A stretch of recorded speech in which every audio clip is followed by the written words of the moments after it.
No, I feel like that kid in class who knows the answer but doesn't want to answer because he feels like the answer is just so obvious. But then he gets frustrated because no one's getting how obvious the answer is, so he just answers it. Well, this is how I feel. We need to go ahead and pay Jason Peters. We need to go ahead and pay him. I've been saying this for the past couple videos. If you're not going to institute a trade, if you're not going to go into free agency and look for a viable option, you're going to have to pay Jason Peters his money and move his ASS back to left tackle.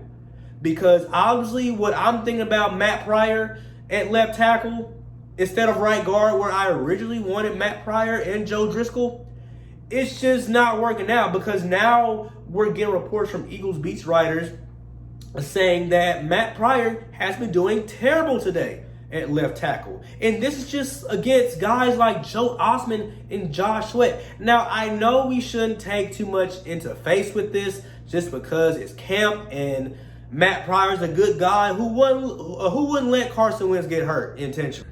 But it is not how much I like or dislike Matt Pryor. This is a serious business because you're going into week one and you still have not figured out your critical piece of the offensive line, Carson Wentz's blind side. So, and the rest of the league smells it too. They know if you don't pay Jason Peters, it's open season on Carson Wentz on his blind side, man. A lot of pressure is going to be dealt on that side just because you didn't make the decision to sign a premier left tackle, which we know Jason Peters has been for the past 11 years. So, yeah, man, put him back at that left tackle spot. Pay him his money if it's a reasonable amount, since you're already going over the cap anyway next year.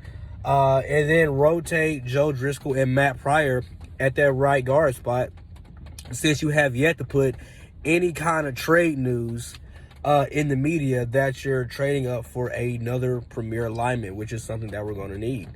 And then after that, you got to think about depth, because if our starters get hurt, the replacements a lot of Eagles fans do not believe in. Sue Opeta, Winogo Jones, and we're now a little shaky on Matt Pryor after his performances today, and then Joe Driscoll, who you heard good news about, but how well can it translate to on the field?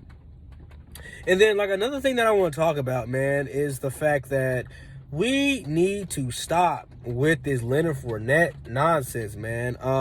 I think Philly Fresh was one of the few people that hit the hammer on the nail with this, just because of the fact that if you hire a veteran that nobody else wanted, like Leonard Fournette, and then you put him second to Miles Sanders, it's going to hurt his growth, because you got to give Leonard Fournette the carries that you're paying him $4 million for. So I'm totally against the Leonard Fournette signing. I think it's totally disrespectful, not only to Miles Sanders, who's an alpha dog on this team, but to also Boston Scott, who played a pivotal role in the last 4 weeks of the season, helping us get to the playoffs, man. So I just still think we should just go with Elijah Holyfield, who's been proving more of himself than Leonard Fournette has in the past couple of years. I think Elijah Holyfield is going to be a good addition in that good spot for that fourth running back spot, just because he has the size and the equipment that we need for what we need him to do. Because you know that Miles Sanders is going to get 200-plus carries. You know that Boston Scott is going to be that scat back at the backfield, that small running back, that Darren Sproles role. And then you got Corey Clement and, that power back in Elijah Holyfield. It only makes sense. It only makes sense, instead of going out for a running back that nobody else wants. So, for a reason, probably. I can't give you the full reason. My thing is he probably can't stay on the field, and then he probably got some off-season issues that I haven't heard about. So, yeah, man, like, tell me what you guys think, man. Like, is it logical at this point to pay Jason Peters? Is Leonard Fournette really what we need if we already have Boston Scott, Corey Clement, who you gave up $825,000 for, And then Elijah Holyfield, who Eagles fans are kind of excited to see with the reviews that we got on him in camp, man. Let me know what you think.